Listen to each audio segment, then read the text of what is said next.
Hi guys, this is a redirect to my reaction to episodes 540, 541 and 543 of One Piece. Oh my god. These episodes, oh man, it was so heartbreaking. Wow, okay, so this was mainly like flashback episodes, but it was really important flashback episodes to inform the whole situation that's happening in the current moment. So Jinbe was informing the Strawhat Pirates of what happened 16 years prior. So what happened 16 years prior was that Jinbe was actually a soldier in the Neptune army, and Fisher Tiger, he wanted to get permission from King Neptune to free the slaves in Mariejoa. So that's what he did. He actually successfully freed the slaves in Mariejoa and actually created his own pirate crew called the Sun Pirates, making the freed slaves in his pirate crew. So that's Hachi. Jinbe was also part of them as well, and Arlong, etc. So what he did, he covered their slavery tattoos with the Sun Pirates logo, so that they're not identified as slaves anymore. And then Arlong, unfortunately, he had a really hard time trying to accept the humans as equals. Meanwhile, we also saw Queen Otohime, and Queen Otohime is not a giant. So I was a little bit confused because because I know that King Neptune is a giant, obviously, and that's why Shirahoshi is a giant, but like, how do you give birth to a giant baby? I'm just asking. I'm just saying. Anyway, so Queen Otohime, she had a huge campaign going on, trying to convince the people in Fishman Island to the idea that they can live with the humans and that they can all live peacefully together. However, the citizens that she tried to convince, they were very hesitant with the idea. They were unsure with the idea, so they rejected it, saying that it's just not possible. The humans hate us. How is this how is this possible? And like Queen Otohime's reason was that we just need to learn more about humans, and humans need to learn more about us, and as we share our knowledge of each other and create a better understanding, social community cohesion is possible. Unfortunately, Queen Otohime's efforts were largely reduced, partially due to Fisher Tiger's thing going on.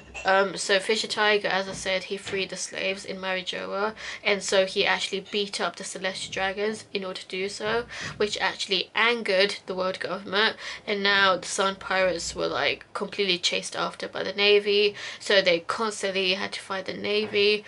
And then they met KOALA in one of the islands that they went to, and KOALA is actually she was a slave for the Celestial Dragons. When I saw KOALA, I was so shocked. I did not expect her to be like introduced this early on. I just know her adult appearance.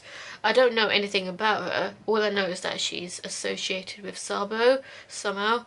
But like, oh man, it's because I know about the cosplay pics, and so I really like her adult character design, her adult outfit. So I'm really looking forward to learning more about KOALA. Unfortunately, KOALA, because it seems like she's been doing slavery for a very long time now, considering how she was reacting to the fishmen pirates and to Fisher Tiger, because she was like, oh, I'll clean this, just please don't kill me, I'll clean your ship, and I'll continue to do it, and I won't take any breaks. Like as if she had literally no freedom, no life when she was a slave. So that's how scared and how determined she was to be alive. She would do anything just as long as she's alive. And it was so heartbreaking seeing her do that. And obviously the fishermen pirates were like, you don't have to clean the ship, you don't have to do anything. We're not like the humans that you had to deal with, who were like making you do all these chores and stuff. Just, oh man, and were abusing you as well. It's so fucked up, because it is what happens in real life as well. That's what happened in real life history. A lot of like really bad slavery shit went down, and the whole like exploitation of black people and stuff. What I like about this arc is because it relates to the historical context of the real world. Of course, this arc is a bit slow, to be honest, compared to it, and I'm going to be honest, it's nowhere near as impressive as Marineford, for example. Marineford was just like all the way up there in terms of it was just amazing, and it really made you like want to watch everything, and like it was so like fast paced as well. A lot of shit happened in Marineford. But nonetheless though, Fishman Island arc is pretty good arc, you know, especially in these episodes now. Wow, because it's getting on to like the really intense stuff now. So the fishermen pirates, why am I calling them fishermen pirates? I was supposed to call them sun pirates. The sun pirates were the ones that wanted to take KOALA home. So her homeland is what's it called? Fool Shout or Fool Sprout Island. Unfortunately, according to Arlong, I don't know if it's totally 100% true, but according to Arlong, KOALA was just bait. So the Navy actually, but then again, Strawberry, the Rear Admiral Strawberry, it's a weird name. So basically, when Fisher Tiger took KOALA home, Fisher Tiger was just about to leave the island, but he was surrounded by so many Navy soldiers.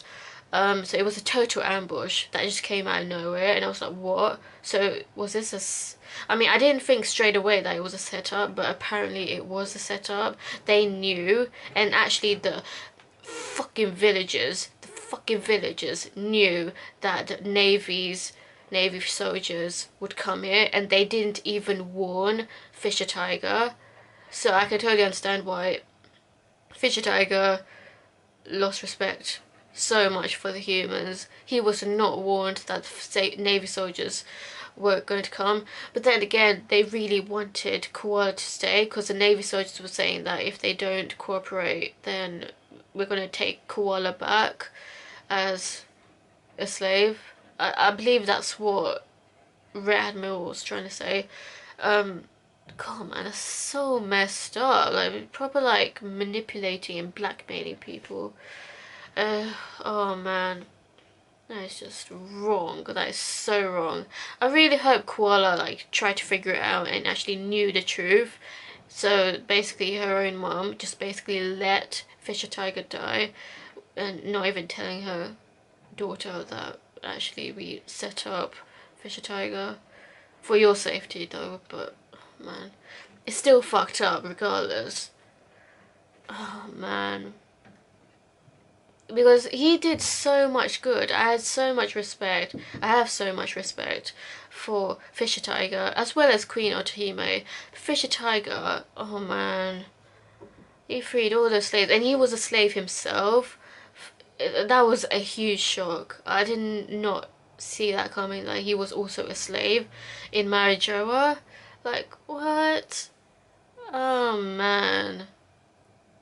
And seeing him die at the end, oh man, that broke me. That really broke me. And I can totally understand. I mean, I don't agree with Arlong. I really don't agree with him at all. But it's only adding more fuel to his hate for the humans. You just basically killed his boss. And I mean, for everyone, like, now Hachi is more inclined to join Arlong's crew, because that's what he does anyway. So basically the humans just basically killed their boss. So obviously they don't want to get their revenge. They hate. It's only adding more reasons to hate the humans, you know. I'm not saying Jinbe becomes like that, because he actually becomes a Shishibukai later on, which still doesn't, like, the pieces haven't been put together yet about how he becomes a Shishibukai, if he hates the world government so much. Anyway, so, oh man, so he refused to get a blood transfusion. He really could have actually survived, and he could have got revenge back at the humans. But he chose to die instead of getting a blood transfusion, because he did not want human blood inside him. That's how angry and hateful he became. Understandable, of course. But it's so sad that it came to that, because they were just having such a good time, and they were saying goodbye to KOALA, which was quite sad, but like they were like getting along well, and then all of a sudden, like, all of this bad stuff happened within the last 5 minutes. Oh my days. It always happens in storylines that something really good happens, like they all enjoy their time, and then the next minute something extremely bad happens. So, oh man, I really should have saw that coming. I mean, I knew that at least one death is going to happen, whether it's Queen Otohime's death or Fisher-tiger's death. I thought it was going to be Queen Otohime's death that we were going to see in these episodes, but it was actually Fisher-tiger's death. Because with Queen Otohime, she wasn't a political activist. She was very open with her opinions, so I thought, oh, she's definitely going to die then. She's definitely going to die for her beliefs. But like, I don't know, we still haven't seen how she dies. They just say that she's very weak as well. So it could be an illness that she dies from. This is just a guess. I don't know anything about this woman, but it's just a guess, just based on like what I'm seeing at the moment. So yeah, it's really sad. And it's only going to add more fuel, more reasons for Arlong. He already has a really deep-rooted hate for the humans, and then just to add more to it by killing his boss. I mean, it's not like he agreed with his boss, but like, he still respected him to some extent. Considering that Fisher Tiger freed Arlong from slavery, as well as the others. God, man. It's just... I love how Oda, like, considering, like, out of all the other, like, out of all the other animes that I've watched, One Piece is very, like, even though it's such a different world compared to our world, there are so many, like, themes that are still relatable to the real world. So that's what I really love about One Piece. The fact that even though it's such like an imaginary world, like you never think of these things, it can seem so unrealistic, but at the same time it is realistic in the sense of the themes that happen, social issues that go on, like power and corruption, war, conflicts, slavery. All of this exists in One Piece to make it like more believable and, you know, make things intense. Yeah, that's my thoughts. What did you think of these episodes? Let me know, and stay tuned for more.